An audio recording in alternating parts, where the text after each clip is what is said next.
Siirrämme nyt lähetyksen tässä eräästä näistä siriuslaista oppaista, ketkä läheisesti toimivat Sakarin kanssa ja läheisesti toimivat maan kanssa. Ovat jo pitkään toimineet auttamassa maata kehittymään eteenpäin polullaan, ihmisiä kehittymään, eläimiä kehittymään, kaikkien elämänmuotoja kehittymään maan päällä eteenpäin henkisellä polullaan, kehityskulun polullaan. Tuomme nyt teille viestiä tähän hetkeen tämänhetkisestä energeettisestä tilanteesta ja siitä, miten siihen voi suhtautua.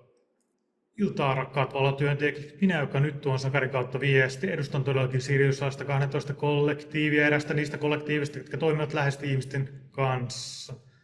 Tässä hetkessä ihmiskunta on nyt sellaisessa pisteessä, että jokainen olette tulleet sellaiseen pisteeseen, missä valitsette nyt tietoisesti, minkälaisen version itsestäni tuon maailmaan. Nyt on hyvin vahva hetki siinä, että voi valita uusia asioita elämään.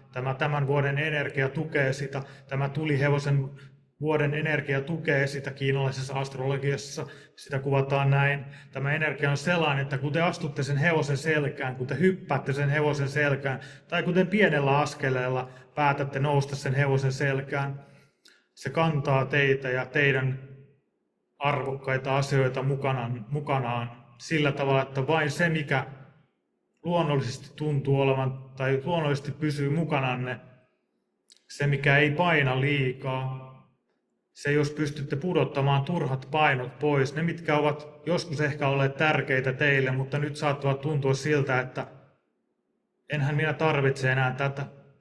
Minähän voin tiputtaa tämän asian, jos niin päätän. Minähän voin nyt luoda nahkani uudestaan, jos niin päätän. Tämä seuraavat 3 kuukautta eritoten tukevat tätä energiaa nyt.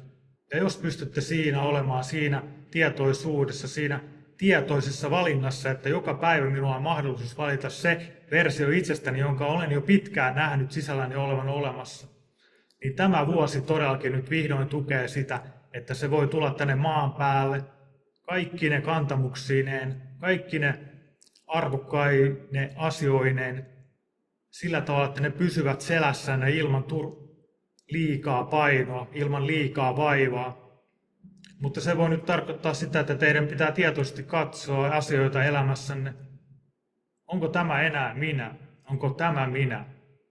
Ja sitten valita, jopa niin sanoa itselleni, voitte sanoa elämässänne itselleni, että minä valitsen riisua pois tämän version itsestäni. Minä valitsen riisua pois tämän puvun, jonka olen itselleni luonut. Niin, tämän puvun, se ei ole mikään sellainen, mikä teidän kanssanne tulisi olla koko loppuelämän se joku asia, mikä teitä saattaa vaivata, tai joku sellainen, mikä teitä pidättelee. Nyt teillä on mahdollisuus valita, että minä valitsen riisua tämän puvun. Ja tällä tavalla tuotte esiin sitä omaa itseänne sieltä sisältä, rakkaat valotyöntekijät. Nyt tämä vuosi tukee myös valotyöntekijöiden energioita hyvin vahvasti. Nyt olette päässeet sellaiseen risteymään, missä valo alkaa jo hyvin vahvasti voittamaan, missä voitte tuntea jo, että teidän äänenne kuuluu, kun annatte suunne sanoa sanoja.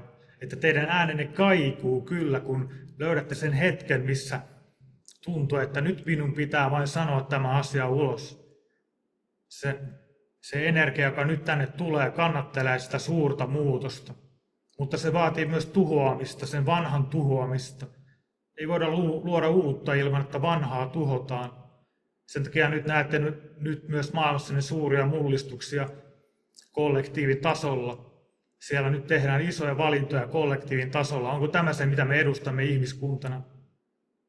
Onko tämä se, miksi haluamme tulla ihmiskuntana? Onko tämä se, mihin suuntaan olemme menossa ihmiskuntana? Nyt se tulee se valo tukemaan sitä niin vahvasti, että ne, ketkä valitsevat vielä kulkea siellä pimeyden polulla, eivät enää kykene kantamaan sitä taakkaa sisällään. Sen takia heillekin on nyt hyvä myöntää tässä hetkessä armoa. On heille myöntää empatiaa, että hekin ovat vain ihmiset, jotka koettavat tehdä parhaansa täällä maaplaneetan päällä. Oli heillä sitten minkälaiset taakat tahansa. Jos te astutte siihen tuomitsemiseen, ette ole yhtään erilaisia loppupeleissä siitä. Voi käydä niin, että tuomitsemisen polulla päästä sellaiseen pisteeseen, missä huomaat, että ahaa, minä olenkin aivan samanlainen kuin nämä toiset ihmiset, jotka ovat tehneet ei niin mukavia asioita. Joten kannustaisimme löytämään sitä myötätuntoa ja rauhaa nyt tässä hetkessä sellaista, että katselette asioita etäältä. Voitte tutkia asioita, voitte lukea asioista, voitte sukeltaakin asioihin, mutta aina olisi hyvä muistaa se, että olette katselijoita, että katselette, että tarkkailette. Se on monelle teille luontaista. Olettehan tullut tänne myös tähdistä, hyvin moni teistä, katselemaan, tarkkailemaan enemmän, hieman sieltä sivusta toimimaan, niin että teidän ei tarvitse suoraan mennä sinne pahuuden sydämeen, jos sitä näin kuvataan, vaan voitte pysyä siellä tarkkailijan roolissa ja katsoa, ahaa, näin nyt täällä tapahtuu. Ahaa, hienoa, että tämä asia menee eteenpäin. Ahaa, onpas upeaa, että tämä asia tulee pintaan. Tällä tavalla kannustaisimme teitä nyt suhtautumaan näihin nykypäivän tapahtumiin. Jos tuntuu, että lähdette liian syvälle asioihin nyt tässä hetkessä, sieltä voi tulla takaisin aivan sillä, että tulee tietoiseksi hengityksestään ja tulee tähän hetkeen ja palautuu taas siihen omaan voimaan. Siitä me nyt kannustaisimme muistamaan näinä tulevina hetkinä. Tällainen viesti tähän hetkeen. Me olemme siriuslaiset, palvelemme aina valolla ja rakkaudella. Kiitos, kiitos, kiitos.